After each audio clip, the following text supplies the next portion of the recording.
장마 속에 또 폭염 속에서 사시는 것이 쉽지 않죠? 잘 견뎌내신 여러분, 이 안식일 시간 속에 또 하나님과 시간을 같이 보낼 때에 한 주간의 피곤이 또한 힘들었던 모든 것이 뭔가 자유함과 쉼을 얻게 되기를 간절히 바랍니다. 지금 우리 어린이 교회는 지금 여름 성경학교가 진행 중에 있어요. 그 교사들이 그 준비하는 과정을 이렇게 지켜보게 될 때에 얼마나 이렇게 아주 화목하게 조화롭게 열심히 군더더기 없이 잘 준비하는지 어린 아이들을 향한 우리 선생들의 그 마음을 제가 읽을 수 있어서 상당히 기뻤고, 또 우리 학생반이 이제 그 어린 아이들 앞에서 이제 노래를 지도하기 위하여 뭐 이렇게 뭐라 그래, 손놀이도 뭐 연습하고 하는 모습을 보게 될 때 그 세계에서 벗어난 지 얼마 되지 아니하였음에도 불구하고 이제는 어엿한 형 언니가 되어 가지고 그들 앞에서 이제 지도하는 모습을 보게 될 때에 정말 이 공릉동교회의 비전이, 미래적 비전이 보이고, 또 오늘 저녁에 그 어린이 성경학교 한다고 우리 집사님들이 일찌감치 나와가지고 맛있는 음식을 만들어서 이렇게 대접하는 모습을 보게 될 때에 공릉동교회는 정말 참 아름다운, 협력이 참 잘 되는, 그리고 한 가지 목적을 향해서 질주하는 교회이구나 라고 하는 생각을 가지면서 행복한 안식일을 맞이해 봅니다. 자, 오늘 이 시간에는 당신의 성전에서 라고 하는 그 제목을 가지고 우리가 지금 묵상하도록 하겠는데, 이 제목을 보게 되면 이스라엘 백성들이 하나님을 예배하기 위하여 모였던 예루살렘 성전을 생각할 수 있고, 또 하나님이 임재하고 있는 우리 공릉동교회 바로 이 성전을 생각할 수 있고, 또 너희는 성령이 거하시는 성전이라 했기 때문에 우리의 마음의 성전을 생각할 수도 있고, 요 세 가지를 다 생각하면서 하나님의 성전에서 예수님이 어떠한 일을 하셨는지 공부하도록 하겠습니다. 요한복음 2장 12절에서 22절에 나와 있는 말씀을 가지고 묵상하도록 하겠습니다.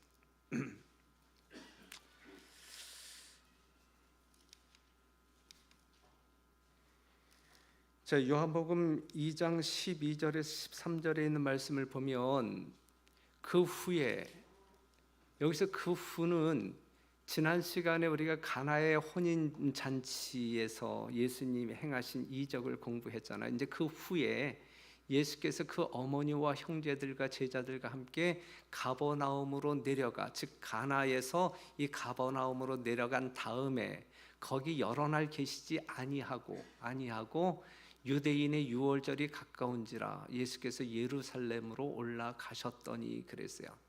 그냥 가나에서 가버나움으로 갔다가 거기 얼마 동안 머무른 다음에 유월절을 맞이하여 이제 예루살렘 성전으로 올라가는 그러한 이야기입니다. 뭐 우리가 구약 성경을 본다 할지라도 신명기에 정말 하나님의 백성들이라고 하게 되면 1년에 최소한 3차 이 절기를 맞이하여 예루살렘 성전에 올라가서 하나님을 경배하도록 지도했고, 요 당시 예수님이 지금 이제 생애를 시작한 이 당시에 당시의 제사장들, 이 교회 성전에서 봉사하는 이 교회 지도자인 제사장들은, 백성들은 반드시 이 예루살렘 성전에 와서 하나님 경배하는 법을 배워야 돼, 이제 이것을 상당히 강조하고 있었던 그러한 시대입니다. 그래서 유월절 제사를 드리기 위해서 큰 무리의 행렬들이 이제 예루살렘을 향하여 꾸역꾸역 몰려가고 있었어요. 그때 한 행렬 중에 예수님이 끼어서 이제 올라가는데, 이때쯤이면 예수님이 나름대로 어떤 그 소문이 뭐 가나 이적도 행사하고 그 다음에 침례를 받는 그러한 장면들을 통하여 이제 막 소문이 난 그러한 시대였지만, 예수님이 그 행렬 가운데 섞여서 예루살렘 성전으로 올라갈 때에 예수님을 알아보는 사람들이 그렇게 없었어요. 예수님은 자기를 알아보지 못하는 그 행렬 가운데서 그들이 나누는 대화에 이제 귀를 쫑긋 기울이셨는데, 그때 주로 그들이 했던 주제의 내용이 뭐냐면 이제 침례 요한의 신드롬이 일어났잖아요. 침례 요한이 지금 가르치는 그 증거하는 기별이 이제 오실 메시아잖아요. 그렇죠? 예. 그 메시아에 대한 이야기. 침례 요한이 지금 이제 오시겠다라고 한 그 메시아, 거기에 기대감을 가지고 이제 메시아에 관한 이야기, 어떻게 올까, 언제 올까, 뭐 이제 누구일까, 이제 이러한 이야기를 나누면서 이제 가게 됩니다. 하지만 예수님은 그렇게 주목을 받지 못했어요. 그런데 이제 그들의 이야기를 들으면서 이제 이 예수님의 마음 가운데 큰 부담이 되었던 것은 뭐냐면, 메시아에 관하여 이야기는 하는데 메시아에 대하여 기대감을 가지고 기다리는 백성들이면 틀림이 없는데 뭔가 잘못된 거예요. 예? 성경에서 말하고 있는 그 메시아를 기다리는 것이 아니라 잘못된 메시아. 이 메시아가 오게 되면 우리는 로마로부터 해방될 것이고 우리는 부유 강국이 될 것이고, 이제 이러한 우리의 죄를 도말하시고 우리를 구원할 이 구세주로서의 이제 이것보다는 예수님이 오시면 우리는 잘 될 거야, 잘 풀릴 거야, 형통할 거야, 이제 이러한 이야기들을 하는 거예요. 그러한 이야기를 들을 때 우리 예수님의 마음 가운데는 얼마나 염려가 컸겠습니까? 그렇죠. 이 백성들이 제대로 알아야 되는데, 다른 것보다도 구속의 진리를 알아야 되는데, 그렇죠? 그러한 어떤 그것을 들어야 되는데 그게 없는 거예요.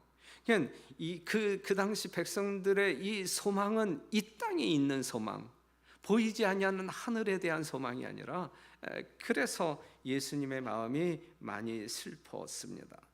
잘못된 해석으로 말미암는 기대와 소망은 결국 그들을 실망시킬 텐데 이들의 생각을 어떻게 바꿔 주어야 할까, 이제 예수님의 이제 고민이 생긴 것입니다.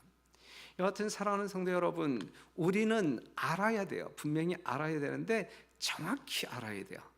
하나님께서 말씀하신 의도, 하나님께서 목적하신 바를 이루기에 합당한 그러한 지식이 우리에게 있어야 되고, 그 지식이 우리를 진정으로 이끄는 믿음으로 변환되어져야 되는 거예요.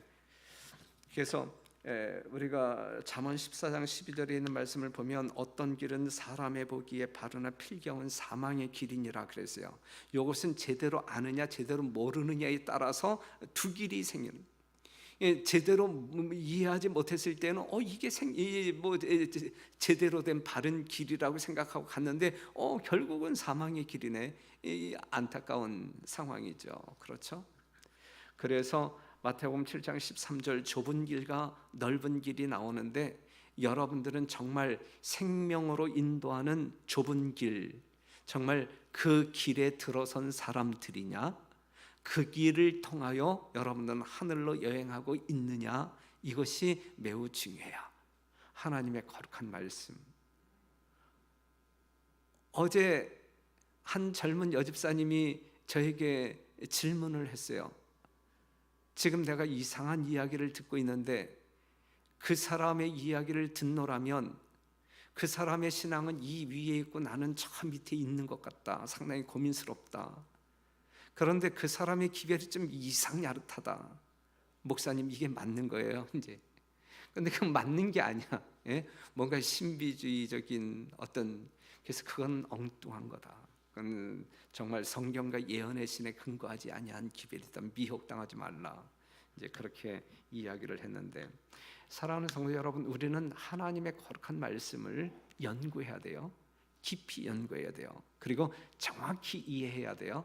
그리고 정확한 믿음의 노선을 따라갈 수 있는 지혜로운 분별력 있는 사람들이 되어야 합니다. 우리가 가야 할 길은 분명 생명의 길이지, 사망의 길을 생명의 길로 착각하면서 걸어가는 막연한 신앙인들이 되어서는 아니 된다라는 사실이에요. 오늘 이 시간에도 여러분들이 붙잡은 믿음의 줄이 여러분들 하여금 뭔가 확신에 찬, 정말 믿음의 길로 행할 수 있도록 이끌게 되시기를 간절히 바랍니다.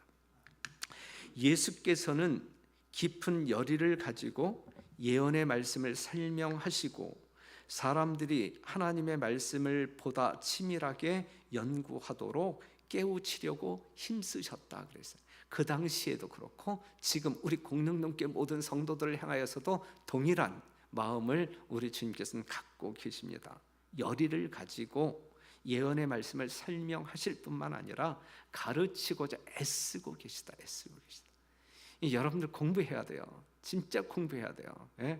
구속의 진리 분명하게 분별할 수 있는, 정말 생명의 진리를 분명하게 이해할 수 있는 공부가 있어야 합니다.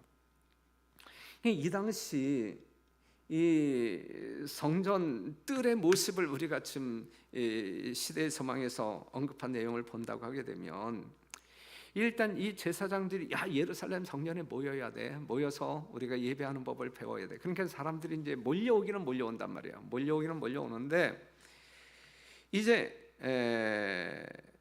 그 다음에 이제 이 당시 이 제사장들이 가르쳤던 가르침 가운데 하나가 뭐냐면, 성전에 와서 제물을 바치지 않으면 당신들이 복 못 받는다. 당신들뿐만 아니라 당신의 후세들도 복을 못 받는다. 이제 기복 신앙을 많이 가르쳤어요. 그래서 성전에 올라오면 반드시 제물을 드려야 된다. 그 제물이 누구의 주머니에 다 들어갈 것이기 때문에 이걸 강조했을까요? 예? 제사장들이야. 이 장사 속에 그것을 상당히 이제 강조를 했어요. 먼 지방에서 오는 사람들이 이제 이 짐승들을 끌고 올라올 수 없잖아요, 그렇죠? 이게 이제 돈을 가지고 온단 말이에요. 돈을 가지고 와서 이제 성전 마당에 이제 펼쳐진 이 가축 시장에서 그것을 가지고, 그 다음에 먼 지방에서 자기가 잘 정성스럽게 키운 흠도 없는 점도 없는 그러한 양을 가지고 하나님께 예배하러 온다 할지라도 그것이 흠이 있는지 없는지 이 검사를 누가 하냐면 제사장들이 했거든요. 제사장들 아무리 깨끗한 흠이 없는 양이라 할지라도 이 제사장이 이건 흠이 있네, 이건 제물로 쓸 수 없어, 그러면 사용할 수가 없는 거예요. 그러면 이제 제사장들하고 짜고 이제 장사하는 이 가축시장 이 주인들 거기에서 이제 가지고 온단 말이에요. 그것은 흠이 있어도 제사장들이 딱 볼 때 이건 흠이 없어, 제물로 드릴 수 있어. 그럼 반드시 거기서 사야만 돼. 그러면서 이제 이 제사장들이 돈을 벌었단 말이에요. 그 다음에 이제 여러분들이 아는 대로 이 성전세를 우리가 드렸잖아요. 성전에 나오게 되면 성전세를 드리게 되었는데, 성전세를 드릴 때에는 그 정해진 화폐가 있는 거예요. 자기네 나라에서 쓰던 그러한 화폐가 이 성전세로 드릴 때에 이 성전에서 사용하는 이 화폐로 바꿔야 돼. 이제 돈 바꾸는 사람이 있었던, 환전소가 있었단 말이죠. 웃돈을 받고 바꿨단 말이죠. 이러한 광경이 지금 예수님이 그 유월절에 올라온, 정말 예수님 공생의 초기에 처음 유월절을 맞이해서 올라온 성전의 모습이었단 말이죠. 쉽게 이야기해서 케파냐, 그렇죠? 하나님의 거룩한 성전이 성전으로서의 역할이 중지되어지고 이 탐욕에 아주 열정을 품은 이 종교 지도자들에 의하여 완전히 타락되어진 이 성전의 모습을 보이고 있었다. 그랬을 때에 그러한 광경을 보는 이 성전의 주인이신 예수님의 마음은 어떠했겠어요? 그렇죠? 네. 지금 그 당시의 모습은 이 예배의 본질을 잃어버린 백성들의 집단이란 말이에요. 지도자들뿐만 아니라 백성들도 예배의 본질을 잃어버린 거예요. 본질을 잃어버린 거예요. 제사의 순수한 목적이 무엇인지, 이 제사를 드릴 때에 그들의 마음이 어디에 집중되어져야 되는지, 이 예수님의 십자가에 집중되어져야 할 그 제사 의식이 예수님은 온데간데 없고 이 제물을 드림으로 말미암아 내가 현세에서 내 자손이 미래에 복을 받을 것이다, 이걸 드리지 않으면 복을 못 받아, 이래서 이제 기복적인 신앙으로 이제 제물을 드렸단 말이에요. 그들에게는 뭐가 없었어요? 구속주가 없었어요. 예수님의 보혈이 없었단 말이에요. 십자가에 예수님이 없었단 말이에요. 신령과 진정으로 예배를 드리는 참 예배자들에게는 누가 있는 거예요? 십자가에서 죽으신 예수님이 계시는 거예요. 그 예수님을 제물로 드릴 때, 그 제물로 드릴 때, 다시 말해서 그 예수님을 믿음으로 말미암아 하나님을 경배하기 위하여 찬양할 때, 말씀을 들을 때, 그게 신령과 진정으로 드리는 예배란 말이에요. 무슨 말씀인지 이해가 되죠? 지금 여러분들 마음 가운데 예수님에 대한 그 믿음이 집중되지 아니하면 오늘 이 안식일 시간 속에 여러분들이 이 성전에 와서 지금 예배를 드리는 행위 가운데 참여하고 있지만 그건 참 예배가 아니란 말이에요. 지금 여러분들이 뭐 하나님의 말씀을 듣고 있지만 여러분들 마음 가운데 살아계신 예수님이 여러분들의 구속주로 자리 잡지 아니했다고 하면 여러분들의 예배는 허사란 말이에요. 예? 그래서 진정한 예배자들이어야 되는데 이 당시 이 성전에서 드려지는 예배는 진정한 예배가 아니었다라고 하는, 예배의 본질을 잃어버렸다라고 하는 사실이죠. 그러니까 지금 우리가 예배를 드리기 위하여 거룩한 시간 속에 거룩한 성전에 있어요. 그렇죠? 그 다음에 거룩한 예배 형식에 따라서 지금 예배를 드리고 있단 말이에요. 그런데 우리의 마음 가운데도 여전히 신앙적 원칙에서 이탈한 뭐 시기심이라든지 이기심이라든지 질투라든지 분노의 마음이라든지 아직도 용서하지 못한 마음을 가지고 또는 어떤 그 탐욕의 마음을 가지고 앉아 계시다고 하게 되면 그것은 예배의 본질을 우리가 망각한 거예요. 그건 진짜 예배가 아니란 말이에요. 진짜 예배가 아니란 말이에요. 하나님께서는 안식일을 예비하도록 왜 예비를 허락하셨을까? 그것은 우리가 뭐 목욕도 하고 옷도 이렇게 뭐 이렇게 잘 이렇게 정리해서 뭐 입고 이런 어떤 그 외부적인 것이 아니라 그것보다도 우리의 마음 가운데 예수님이 거하실 수 있는 정결한 마음, 무엇보다도 형제들과 교우들과의 이 화목한 이 용서의 마음을 가지고 이 안식일을 맞이하도록 하기 위하여 그 시간이 주어진 것이거든요. 그렇지 않다고 하면 이건 잘못된 것이다. 이 교회의 모습이 잘못됐고 예배의 모습이 잘못된 것이다. 이것을 하나님께서는 타락이라고 이야기하는 거예요. 예배의 본질을 잃어버렸을 때 우리는 타락의 위치에 있는 거란 말이죠. 그렇기 때문에 우리는 경건의 예배로 돌아가야 된다. 예배의 본질을 잊지 말자, 잃어버리지 말자. 우리 예배의 중심에는 십자가의 예수님이 있어야 된다라고 하는 사실을 꼭 기억해 주시기를 바랍니다. 그래서 예수님께서 그러한 백성들을 바라볼 때 이 성전 계단에서 시대의 소망이 있는 말씀을 보게 되면 성전 계단에서 이 난장판이 된 이 아주 이 시장판이 된 이 성전을 바라보면서 정말 아주 눈물 나는 아주 아픈 마음을 그분이 갖고 있었다. 이제 이 말씀. 그래서 이제 그들의 마음을 꿰뚫어 보는 듯한 시선으로 이제 쫙 이제 이 백성들을 이제 쳐다보지요. 그때 예수님의 모습이 어떠했는지 한번 봐봐요. 소란이 그쳤다. 이제 예수님이 딱 계단에 서서 이제 이 시끄러운 이 무리들을 이제 딱 바라보았을 때에 그 태도에 정말 뭔가 아주 보통 사람에게서 발현되어지지 아니하는 그 예수님의 태도에 이제 많은 사람들이 갑자기 이제 다 시끄러움을 멈추게 돼요. 소란이 그쳤다. 거래하고 흥정하던 소리가 멈추었다. 침묵은 고통스러우리만큼 지루하였다. 경외감이 회중을 압도했다. 마치 그들이 행한 일에 답변하기 위하여 하나님의 심판대 앞에서 송사를 당하는 것 같았다. 그리스도를 쳐다본 그들은 인성의 두루마기를 통하여 신성이 번쩍이는 것을 보았다. 하늘의 주제 되시는 분께서 마지막 날의 재판장처럼 서 계셨다. 그러한 모습을 이제 백성들은 읽었어요. 감지했어요. 느꼈어요.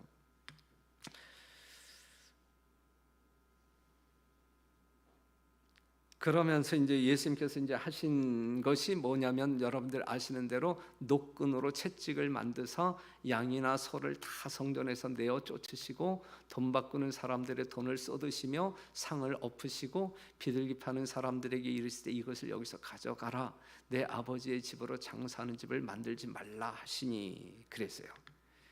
채찍을 사용하셨어요. 이 채찍으로 사람들을 때렸겠어요? 짐승을 때렸겠어요? 안 때렸어요? 때렸어요? 안 때렸어요? 제가 지금 상당히 중요한 질문을 해야, 아니면 웃기는 질문을 하고 있어요? 쓸데없는 질문이죠? 예수님이 채찍을 만들고 꽝꽝 쳤지만 이것은 그냥 위협하기 위한, 그걸로 뭐 짐승도 때리지 않았고 사람도 때리지 않았어요. 시대의 소망이 분명히 채찍으로 때리지 않았다라고 이야기했어요. 그런데 다른 사람들에게는 마치 화영검처럼, 화영검처럼 무섭게 보였다 그랬어요. 그 채찍이 화영검처럼 무섭게 보였다. 예수님의 이러한 행위에 아무도 감히 예수님의 권위에 대하여 질문하지 못했어요. 성전 관리자들, 투기하는 제사장들, 상인들이 모두 허겁지겁 달아납니다. 다 주랭랑을 치죠. 그리스도께서는 무서워서 도망가는 사람들을 어떤 시선으로, 어떠한 마음으로 보았느냐? 지금 우리 예수님께서는 채찍을 들었지만, 그리고 그 성전에서 내쫓기를 원했지만, 실제적으로 그들이 도망가기를 원했을까요? 그 백성들을 구속하시기 위하여 이 땅에 오신 예수님이신데 그들을 그냥 내쫓아 버리기를 원하셨을까요? 봐봐요. 그리스도께서는 무서워서 도망가는 사람들을 매우 측은하게 바라보시고, 참된 예배가 무엇인지를 알지 못하는 그들의 무지를 불쌍히 여기셨다. 이 장면 가운데서 그는 온 유대 민족이 그들의 악함과 완고함으로 인하여 흩어지게 될 상징을 미리 보셨다 그랬어요. 사랑하는 성도 여러분, 우리 주님께서 채찍을 들었을 때에는 나의 잘못이 무엇인지 깨닫고 회개해야 돼요. 도망칠 것이 아니라 그 채찍을 드신 분이, 심판하시는 그분이 우리를 중보하시기 위하여 죽으신 분이에요. 그렇죠? 그분에게 어떠한 죄를 우리가 회개한다 할지라도 용서하시기에 넉넉하신 분이란 말이에요. 도망치기보다는 나의 죄가 무엇인지 성찰하고, 죄가 발견되어졌을 때 구주이신, 지금 심판장처럼 보이지만 구주이신, 나를 위하여 죽으신 그 예수님께 엎드려 회개함으로 용서를 선물로 얻는 자들이 되어야 된단 말이죠. 모두가 이러한 예수님의 모습에 떨었어요. 제자들까지도 떨었어요. 그만큼 아주 어미한 모습으로 채찍을 들었단 말이에요. 이제 안타까운 것이, 그들이 나름대로 충격은 받았지만 뭐 하지 않았어요? 회개하지 않았어요. 요한복음 8장에 있는 말씀을 보게 되면 어른으로부터 젊은 사람에 이르기까지 다 양심의 가책을 느꼈지만 회개한 영혼이 있었어요, 없었어요? 없었단 말이에요. 지금 하나님께서는 1844년 10월 22일 대제사장으로 하늘 지성소에 들어가서 이 세상 모든 사람들에게 은혜의 시기가 주어지고 있지만, 이 재림 교인뿐만 아니라 이 세상에 존재하고 있는 모든 사람들에게 은혜의 시간을 허락하고 있지만, 우리가 주님께로 돌아오지 아니한다고 하게 되면 그 은혜는 우리에게서 떠나가고 만다. 아무런 효력이 없다라는 사실이죠. 성전을 지켜야 할 제사장들이 왜 도망갔는가? 이전에는 의식하지 못했던 자신들의 위선과 추악함을 깨닫게 되었어요. 예수님이 멀리 있을 때는 죄를 깨닫지 못했어. 그렇죠? 그런데 예수님이 그들 가까이 곁에 왔을 때에 그들의 추악함이 드러났단 말이에요. 빛이 정말 어두움 가운데 비칠 때에 본인이 어두움이 어떠한 것인지를 알게 된단 말이에요. 여러분들의 삶 가운데서도 여러분들이 매일같이 주님과 가까이 하는 사람들은 매일같이 여러분들의 죄가 무엇인지 깨닫게 되고 회개하는 일에 집중하게 돼요. 하지만 여러분들이 말씀을 보는 일이나 기도하는 일이나 등등 여러 가지 주님과 함께 해야 할 어떤 그 행동들을 등한시할 때, 그리하여 예수님이 저 멀리 계시게 될 때에 다른 사람들에게는 엄청난 죄를 가지고 있음에도 불구하고, 들보를 자기 눈에 가지고 있음에도 불구하고 자기는 큰 죄인이 아닌 것처럼, 그리하여 다른 사람의 작은 죄를 보고서 책망하는 그러한 웃기는 사람이 된단 말이에요. 웃기는 사람이. 그러니까 우리가 늘 주님 곁에 있어야 돼요. 우리에게 가까이 다가오시는 주님을 배척하지 말아야 된단 말이에요. 거절하지 말아야 된단 말이에요. 그렇죠? 그렇기 때문에 여러분들이 영적인 삶을 향상시키기 위한 모든 기회들을 최대한으로 활용해야 돼요. 교회에서 새벽기도회가 운영되어지면 올 수 있는 사람들은 와서 같이 말씀도 보고 이 교회의 대소사를 놓고 같이 기도하면서 연합된 마음을 가져야 되고, 화요일 저녁이든 금요일 저녁이든 교회에 올 수 있는 조건하에 있는 사람들이라고 할 때는 열정적인 마음이 먼저 감으로 말미암아 이 몸이 뒤따라올 수 있도록 그렇게 노력해야 되고, 그리할 때 우리가 주님 가까이에 있는 백성들로 살 수 있는 것 아니겠어요? 그러한 우리 공동동교회 성도 여러분들이 되어야 할 것입니다. 그리할 때에 이 교회는 어떻게 되는 거예요? 더러움에서 정결함으로 변할 수가 있는 것이고, 그러한 성전에 주님께서 거하시는 거예요. 지금 이 순간에도 우리 하나님께서 여기에 임재하지 아니한다고 하게 되면 우리들의 이 예배 행위가 무슨 의미가 있겠어요? 아무 소용없는 거예요. 그렇죠? 지금 우리 중에 임재하시는 예수님의 계심으로 인하여 우리가 감사해야 할 것입니다. 그 다음에 이제 우리가 살펴봐야 할 것은 뭐냐면, 이제 예수님이 이 성전을 정결케 해요. 여러분들이 아시는 바대로 예수님의 초기 봉사 때 지금 여기서 성전을 정결케 하고, 예수님이 이제 십자가에 돌아가시기 직전에 다시 예루살렘 성전에 올라가서 성전을 정결케 해요. 우리 주님의 사역의 중심은 성전 정결이에요. 성전 정결. 이 성전을 통하여 하나님의 참 사랑을, 품성을 나타내고자 하심이에요. 그런데 이 도망치던 사람들이 한참을 도망가다가 우리가 왜 도망가야 되지? 우리가 성전 관리인들인데 왜 도망가야 되지? 그리고 이제 다시 돌아온단 말이에요. 돌아왔을 때에 그들이 목격한 장면은 또 놀라운, 다시 한번 아주 그들을 기겁하게 만드는 장면이 이제 벌어지죠. 예수님 주변에 사람들이 있었어요, 없었어요? 가득 차 있었어요. 너무나 많은 사람들이 있었어요. 그런데 그 사람들이 예수님을 보고서 상당히 두려움에 떨고 있나요? 아니잖아요. 주님 때문에 너무너무 기뻐하는 표정들을 짓고 찬양을 부르고 있는 모습을 이 도망쳤던 이 종교 지도자들이 돌아와서 확인을 하면서 또 놀란다고요. 또 놀란다고요. 보면 사람들은 선생님이여 나를 축복하소서, 예수님에게 선생님이여 나를 축복하소서라는 간절하고도 가련한 호소를 하면서 그리스도가 계신 곳에 몰려들었다 그랬어요. 보세요. 이 장면을 보게 되면 여러분들이 어떠한 장면을, 이제 시대의 상황을 보게 되면 이제 어떠한 장면을 읽을 수 있냐면, 이 제사장들이 도망치는데 이 성전을 향하여 올라오는 무리들이 있었잖아요. 그 무리들에게 야 가지마 큰일 나 가지마 이렇게 외치면서 자기네들이 도망친 거예요.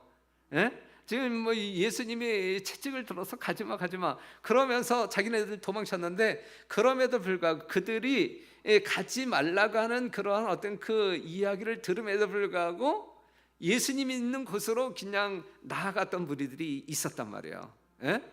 여러분들은 어떠한 사람들이어야 되느냐, 이게 어떠한 사람들이어야 되느냐.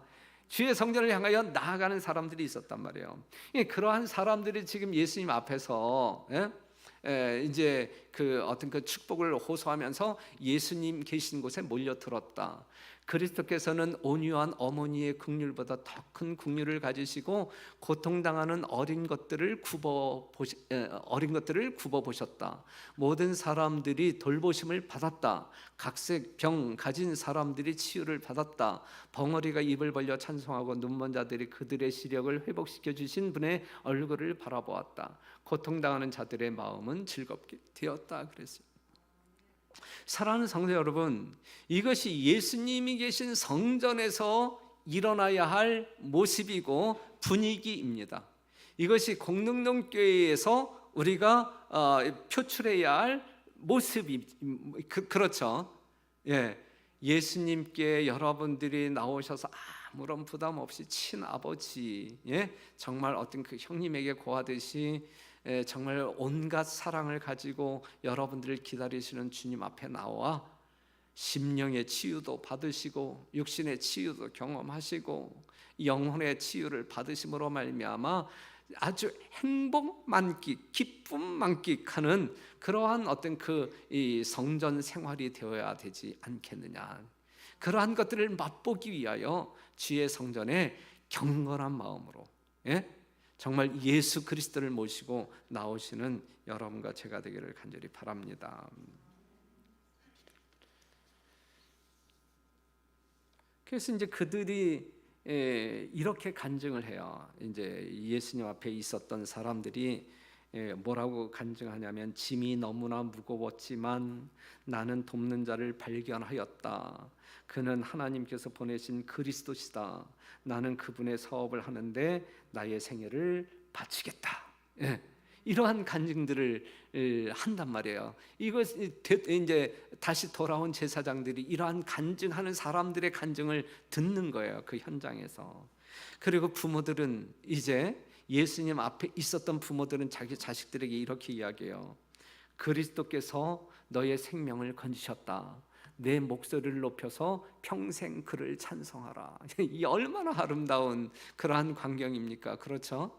지금 여기에 참여했던, 지금 이러한 장면 가운데 참여했던 사람들은 예수님이 이제 마지막 십자가에 달려 돌아가시기 위해 성전에 올라갈 때, 그리고 많은 사람들이 이제 이탈하여 이제 예수를 십자가에 못 박게 하소서, 이제 이 빌라도의 결정 이후에 말이죠, 외쳤던 그 무리들 가운데 포함되지 않았어요. 이들은 지조 있는 신앙을 했단 말이에요.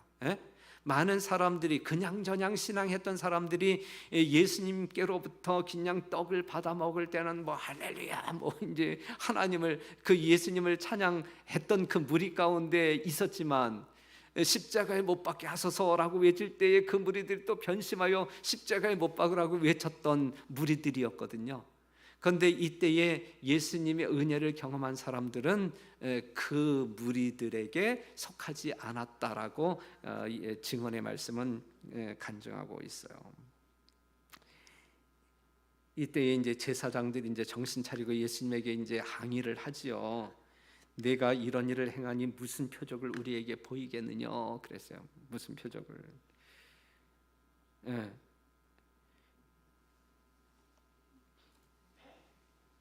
이 말씀을 보게 될 때 이미 그들은 이 예수님의 행위를 통하여, 또한 침례 요한의 증언을 통하여 이분이야말로 성경 가운데 예언되어진 그 메시아 그리스도이시다라고 하는 사실을 알았거든요. 하지만 그 마음 가운데 거부하고 싶은 마음이 있었던 거예요. 그러면서 이제 이러한 질문을 한 거예요. 그때 예수님께서 뭐라고 답변해요?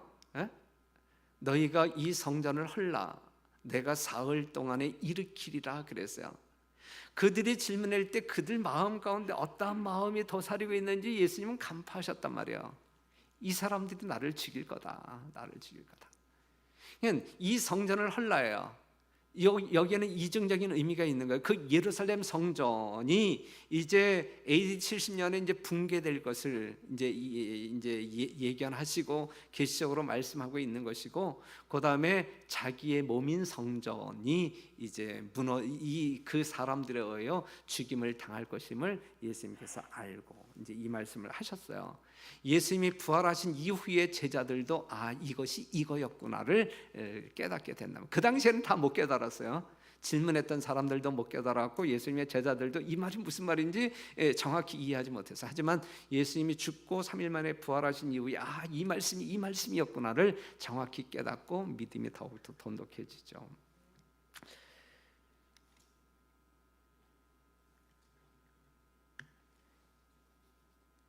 이제 이 당시 이 성전의 성전이 이제 타락하여 더럽혀진 그 광경을 지금 보면서 오늘 이 하나님의 성전된 우리들의 모습은 어떠한지 한번 여러분들이 관찰하시기를 바라고, 그 다음에 예수님이 나타나셨을 때에 이 성전이 다시 깨끗한 성전으로 변화되었다라는 사실을, 원리를 이해하면서 여러분들의 성전을 정결케 하기 위해서는 우리가 어떻게 해야 하는지, 그것을 살펴봄이 매우 중요하다. 자, 영세 전부터 광명하고 거룩한 스랍 천사로부터 사람에 이르기까지 모든 피조물을 창조주께서 내재하시는 성전이 되도록 하시는 것이 하나님의 목적이었다. 천사들도 사람들도 하나님이 내재하시는 성전이 되도록 하는 것이 하나님의 목적이었다. 창조의 목적이었다. 창조의 목적. 구속의 목적도 창조의 목적과 동일한 거예요. 창조의 목적을 이탈한 사람들을 다시 구원해서 창조의 목적대로 살도록 하는 것이 하나님의 구속이니까. 그렇죠? 그냥 우리는 하나님이 내재하시는 성전으로 존재할 때 구원받은 자야. 그렇죠? 그 다음에 말씀, 죄로 말미암아 인류는 하나님의 성전이 되기를 그쳤다. 사람의 마음은 죄악으로 어두워지고 더러워져서 신령하신 하나님의 영광을 더 이상 드러내지 못하였다. 그러나 하나님의 아들이 육신을 쓰시고 사람이 되심으로 하늘의 목적을 성취되었다. 하늘의 목적은 성취되었다. 그러니까 예수님이 우리를 구속하심으로 말미암아 다시 하나님의 창조의 목적이 성취되었다. 하나님께서 인류 안에 거하시고 또한 구원하는 은혜를 통하여 사람의 마음은 다시 하나님의 성전이 되었다 그랬어요. 누구든지 그를 영접하는 사람들은, 예수님이 문 밖에 계실 때에는 그 사람은 성전이 아니에요. 밖에 있는 예수님을 영접했을 때, 그래서 예수님이 내 안에 거주하실 때 그 사람이 창조의 목적대로 존재하고 살아가는 하나님의 성전이다 라고 말할 수가 있는 거예요. 여러분들은 하나님의 성전이시죠? 분명 예수님이 여러분들 삶 가운데 내재하시죠? 그러한 성도들이어야 돼. 그러한 사람들을 성도라고 이야기해요.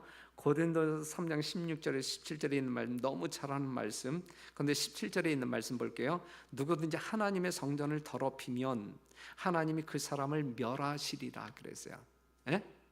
하나님의 성전을 더럽힌다는 이야기는 하나님을 거절하겠다는 이야기예요. 문 밖으로 내쫓는 거란 말이에요. 하나님이 함께 거하실 수 없는, 하나님을 떠난 사람들의 운명은 그럼 파멸이에요.